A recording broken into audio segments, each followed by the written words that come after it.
2 of the Five Thread podcast, we have a special bonus episode with Sam Taylor. Sam is the founder of The Good Factory and describes herself as a future-centric thought leader, specialising in the delivery of circular and social compliance goals across the sustainable fashion industry. As a third-generation garment producer, she understands the realities of the sportswear industry, and in this episode speaks frankly about the challenges that lie ahead. This episode is split into two parts. In the first part, we focus on sportswear, specifically extending product life, and the myths around reuse and recycling.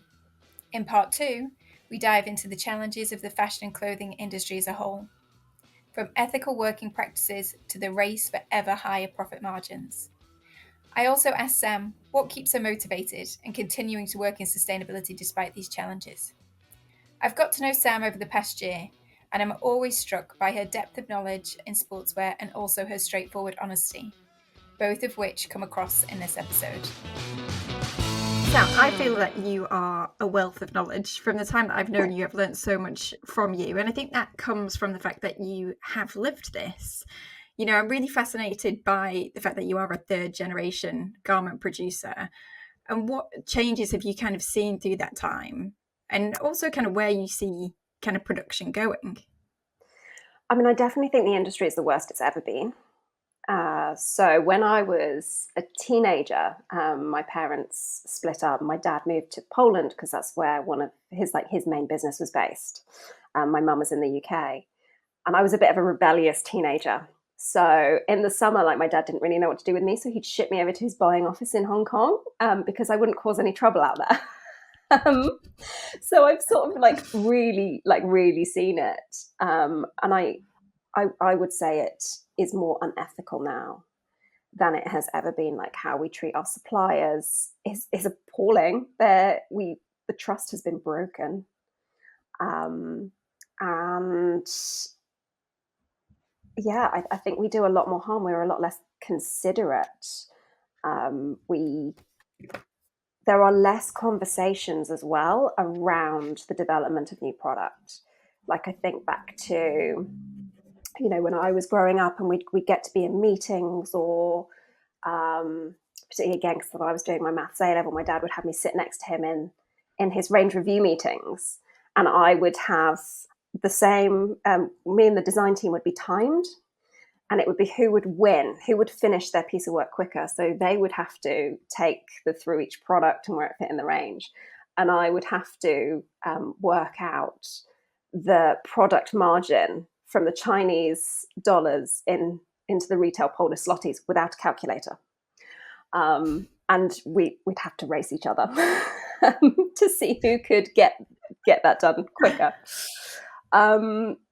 And I just remember the information and the amount of consideration that always went through those products was something else. And they did a lot of pro kit for climbers. They did most of the Olympic kit for the Eastern European countries, you know, sort of back in the late 90s, early 2000s.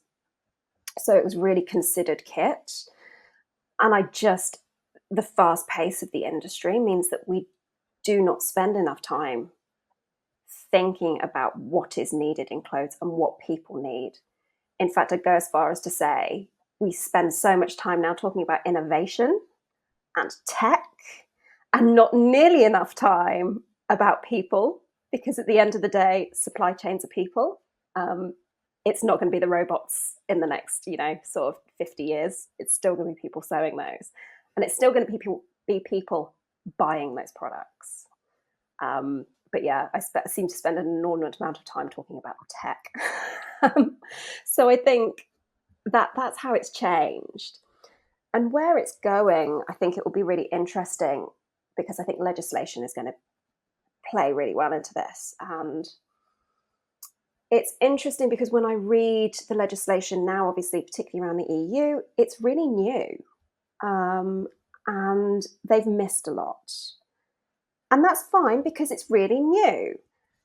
But you kind of have to be prepared that eventually they're going to catch themselves. And this is kind of the argument that I have. I seem to not get on very well with people in the leather industry. We just kind of, because they're really against the EU legislation. understandably, particularly the EU deforestation regulation. And there's a lot of pushback in that because I say that footwear businesses need to be prepared. So yes, technically, I say technically, shoes, a finished shoe product isn't doesn't need to comply with the regulations. But if you are making it in the EU, then you do need to comply, or rather your manufacturer has to comply. And I just think it's an oversight because it will harm manufacturers in Europe. And I do just think it's an oversight. And they will put it back in. We know, they've already said when those updates are coming through. So the other thing is we know cotton's going to come in. So we know 2028, there's going to be a big update to this regulation. Cotton will be in there. Like, I've got money on it. And so this is, and then it all has to go back 5 years. So it's now. We need to be having these conversations about their cotton farming and their traceabilities now, because it's going to be a lot easier than doing it further down the line. So I think that's going to have a huge impact in how we do things. And then, of course, you can't not look at Shein, who, despite being a fashion company, they are a tech company, in my opinion. They are a tech company that do very well. And we can't dismiss them from the conversation. Ultimately, our lead times did used to be quicker. They were, because everything was manufactured and much closer to the area of end use. So I think that's going to have a really interesting conversation. I'm really fascinated to see what some of the big suppliers out of Turkey are going to do with that, because I think they're ripe to pull another Shein, but in a more ethical space. And actually, really, I think they could dominate Europe with that. So I'm just sort of waiting to see what comes out there. So I think that's going to be really exciting. Do you think it's changed mainly because of speed, so being faster to the market, or also cost? Like, I think about my buying days, and it was fantastic. We'd all go out to China. You'd have a brilliant time. You'd place most of your range during that buying trip. And, things were much slower, and there was kind of less, not demand, but, there was less like push almost. And I just wonder, do you think that now, because the business has changed so much, it's just more about margin? Is it speed or is it margin that's going to be the driver for change? So I think this is really interesting, because I think this actually falls into quite a generational thing. Most of my family, the generation before me, most of my family are retired. In fact, they're all retired now. And I would say they were the people that they led the last good times, because I remember those China trips. I worked for a supplier back then, and they were great fun. Like, even for us, they were amazing. And we had brilliant relationships, not just with the factories, but with our buyers. Like I've got friends still from that time. They were incredible bonding experiences, and they built trust, which I think is super important for any form of relationship. And so that is interesting. And then I think then we had the next sort of cohort of leaders come through. And I think the point to notice there is money. I know some people say that some people blame Philip Green for the whole 80% RRP margin. Yeah, I mean, we're going to blame Philip Green for everything, aren't we? Shall we just say that? Because pre him, it was standard to be a 50% margin. And we are see it progress more towards that.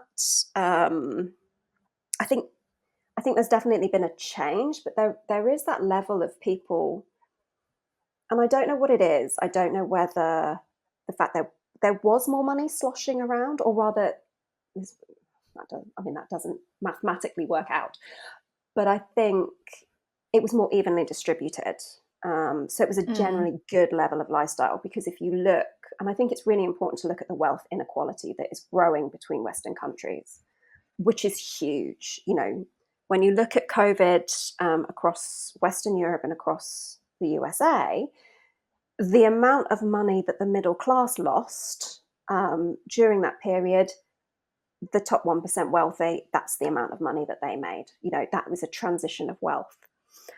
And I think that's the problem. And I think that is the problem. Rather than it being, sort of industry specific, I think we have a global issue with wealth inequality. And that is what drives it. And we have always been given this message about working hard, haven't we? If you work hard, you'll get this great retirement. I mean, I don't know about you, but I know I'm not retiring. That's just that doesn't happen with our generation. I think it's probably not even going to happen. It definitely won't happen with the younger generation. And when you sort of take that step back and look at the generational differences, I've got huge respect for Gen Z who are starting out and are refusing to do the amount of hours that we used to do, because we did. And I think they're right to do that, because would we have done that if we knew at that time that we'd be in the position that we're in now, not retiring, and I live a very comfortable life, very comfortable life. It's still very middle class, but it's not the middle class level that my family led. And so, yeah, sorry, sort of going off on a political tangent, but I think that's ultimately the biggest problem that we have globally, and it affects our industry. Yeah, no, I think it's fascinating and something I want to dig in potentially in future episodes, because, I remember sleeping on factory floors and, you just put everything into your work. And now there is a shift of people saying, no, I'm not going to do that. I'm not going to put up with it. And part of me looks at it and be like, we did that, it's your turn now. But then part of me also admires them, because obviously what they see in their future is very different to what we thought we could have or what we aspired to. But yeah, I do see that transition happening. And one thing that I think I've seen, but I've just seen it get worse lately, is this inequality in the relationship between buyer and supplier. I think buyers always have had the power in that relationship, but now I think it's become even more severe. And, you mentioned kind of unethical supply chains earlier on. Are supply chains unethical? Are there still issues of forced labor and child labor? Because we are led to believe that companies are auditing their factories, conditions have improved, there's no slave labor. Is that true, or does it still happen? Oh, it still happens. But, and I will say this, it's not just an industry problem. It's a global problem. And I quite like, so I read Philip Morris's sustainability pack or report the other day. And it was quite interesting because they very openly admitted that while they do not know where the child labor in their supply chain is, they're not stupid. They know it's there. And so here are the steps they're going to take. And I do wish fashion was a little bit more open than that. But it's interesting because there's also, it's a cultural thing.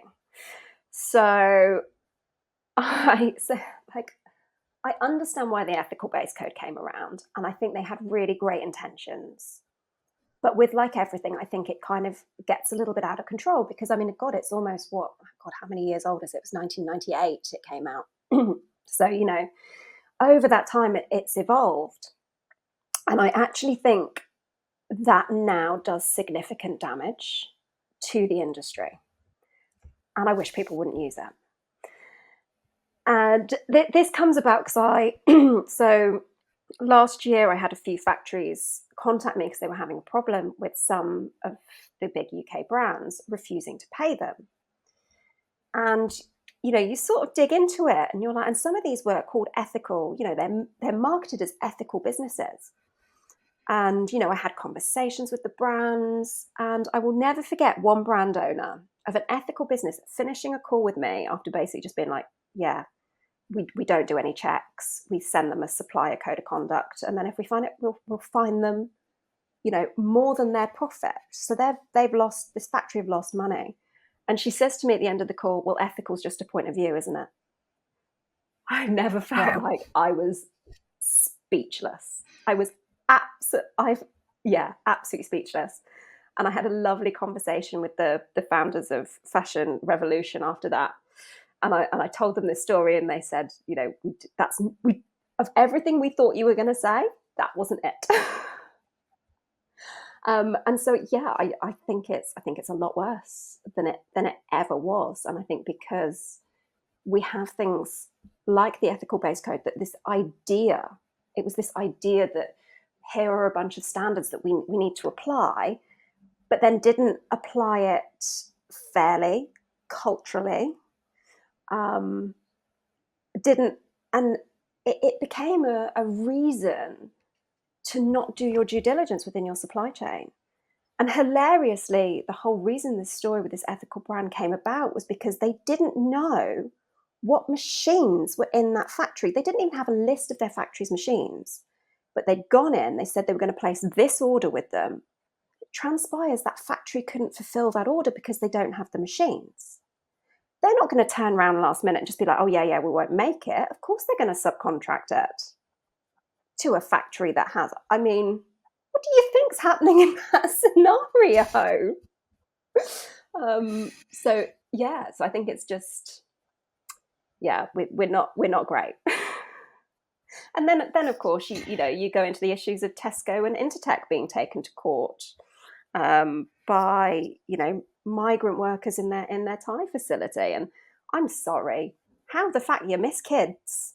Yeah, I mean, I've gone around factories and I've been like, that person looks 12. And then I've asked the person who I'm with, and they're like, no, they're 16. That's the legal working age in this area of, whichever country I was in.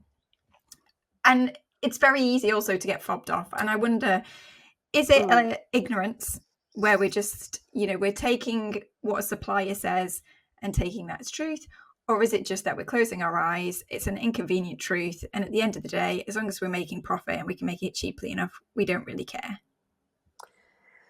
I think it's tricky because I think people fall into two camps. I think people do care. I think there's a lot of people that really do care. But it is really difficult.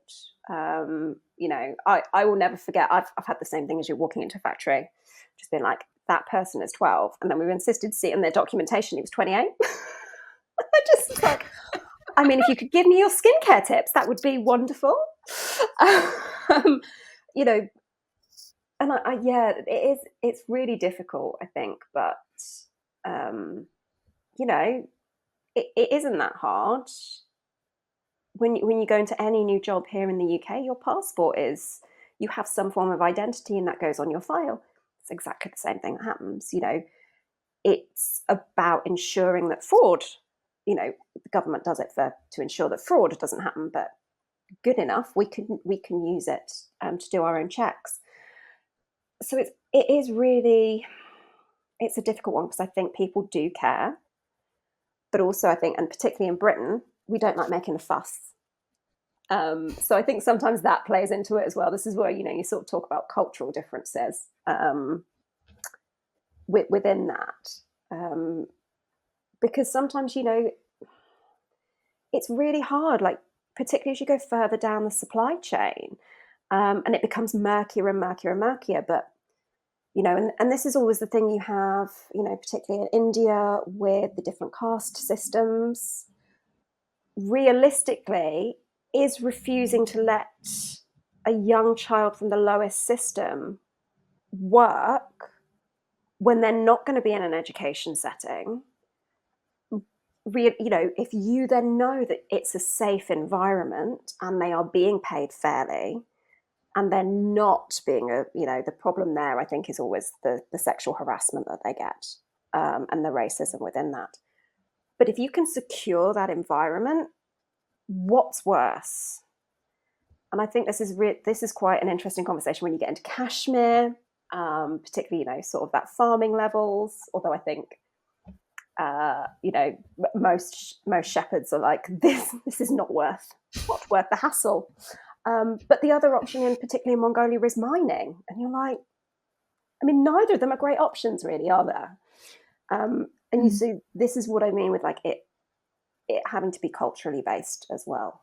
And we just don't. And this is the problem with all our travel budgets being slashed. The more people that are in the factory, the more brands are going in there, the more buyers, the more suppliers, the more likely it is to be compliant, because you can't hide anything from that many people. And then if we're all having conversations about it, we should all be talking about our suppliers, this idea that we can't have an honest conversation within the industry. And that almost comes back to price, doesn't it? If we don't tell somebody, then we're getting the better deal. But actually, I think that's so false. If we could just be a little bit more open and a little bit more honest, then that would probably be the most revolutionary thing our industry has ever done. Yeah, I mean, I do feel it's nuts when I try and explain a supply chain to somebody from outside of the business. And I'm like, so everybody kind of keeps their sources secret, and there's middlemen between all of these different tiers. You might not know who's making it. There might be a buying factory and you speak to them, but they're not making it, and they could deal with like 10 different subcontract factories. I mean, the way historically it has been structured, I think everybody's trying to take a piece of the pie, aren't they? And that, to me, is why it's exciting to think about how the future could look in terms of revolutionizing the supply chains. And one of the things I like to do on the podcast is to dig into kind of what drives people in this area, because part of me thinks you've got to be slightly nuts to work in sustainability and clothing. We're kind of a like-minded crew, but there's something that drives us within this and keeps us going, because you do read a lot of the stories and you can just be like, is there any hope for this?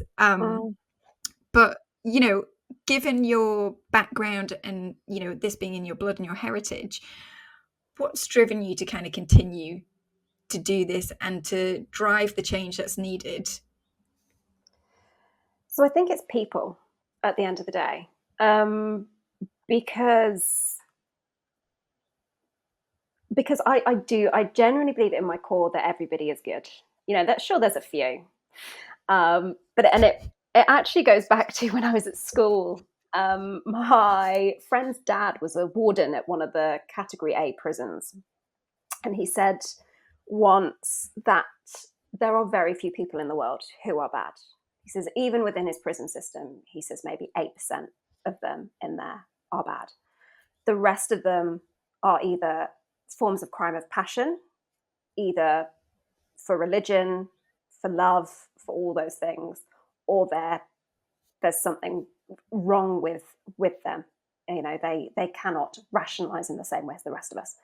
But he says inherently people are good, and for whatever reasons. And so that always stuck with me. And then I just sort of, the more conversations, I find people fascinating. There's nothing I love more than a good chat with somebody to kind of understand them and their motivations and what they do. And I think people have the right to feel good about themselves. I think women have been missold a lot, particularly around our appearance and how we need to be. And I know that retail can be an outlet as well, and the joy that can come from that, because it's a very creative expression. I mean, it's one of the very few creative expressions that actually binds nearly everybody. If you can afford to shop, that is a form of creative expression. And I do wonder if we got to be able to be more creative outside of, if we've got more time to be creative, would we all shop as much as we do? And so I think that, it's people that motivate me, because we all want the same things. We all want to be healthy. We all want clean drinking water. We want to have a comfortable life. We want to live long. We want access to the things that make our lives better. And I believe that fundamentally that everyone should have that. And therefore we have to look at our own practices. But it's interesting because it sort of ebbed and flowed over my career. So when I was doing my degree, it's something I felt very passionately about because I used to ski a lot. And we went just before, so maybe maybe 2003, I went skiing. and I had a terrible accident because basically there wasn't enough snow, and I wiped out. And that was really eye-opening for me around the impact of climate change in our playground. And so I did a big project around that. It was also around the time that DuPont were lost their court case for poisoning the waters with C8, which we all know it was the DWR. And so I did a big project around that and around modular sportswear. You know, how do we get consumers to buy less? How do we get them to keep it for longer, buy less? What are our natural alternatives for DWR and everything else? And I barely passed my degree. And I remember being told, you don't understand the clothing industry. And that crushed me. You know, I was 21, that absolutely crushed me. They were like, you've got no place here. Like, you don't get it. And so then I'd sort of went into fast fashion, but actually I worked at Dewhurst for a bit, which is again when it was really good fun. And providing I hit my monetary targets, which I did and were always achievable, they would let me go and do whatever I wanted. So yeah, do you want to work with Clarion on a project to reduce water consumption in silicone washes in Bangladesh? You go nuts. If you want to do that, go. And so it did. They were like, yeah, you've hit your targets, go do whatever you want. And nobody gets that anymore. Nobody gets to do that. I mean, I feel like those were the days, weren't they? I don't want to be like we had the glory days, but they were pretty good. Yeah. And it was also just, I don't want to say it was so unregulated, but you got so much autonomy just to go and run with things, partly because nobody else wanted to. And they were like, oh, yes, she'll enjoy that. We'll give it to her. But I feel now everything is so regulated and so reliant on measurements that you don't have that freedom just to kind of go and do it and experiment. No, not anymore. But it has been absolutely fascinating talking to you. And one thing I just wanted to add is also what a role model you are for other women in this industry, because I know you're very vocal on LinkedIn, and you're I'm kind of slightly kind of talking about the mansplaining thing here, because I just thought it was fascinating in terms of what happened there. But the fact that you are one of the most knowledgeable women working in this space, and people still like to tell you how to do your job or what you do and do not know. And I thought the way that you have handled that criticism is also, you know, an example to others of being like, do you know what? I know my stuff. I've lived this. I've got, you know, I've earned my stripes, and I'm going to stand up for what I believe in. So I also just kind of wanted to draw people's attention to that and to kind of say, you know, go and follow you on LinkedIn, because I think the stuff that you put on there is fascinating and it's always hugely insightful, and I learned so much from you. And I feel today's been a bit of a masterclass. You know, there's so many things that I could spend hours talking to you about, but I just want to say thanks so much. It's been amazing having this time with you, and I know the listeners will learn so much from it as well.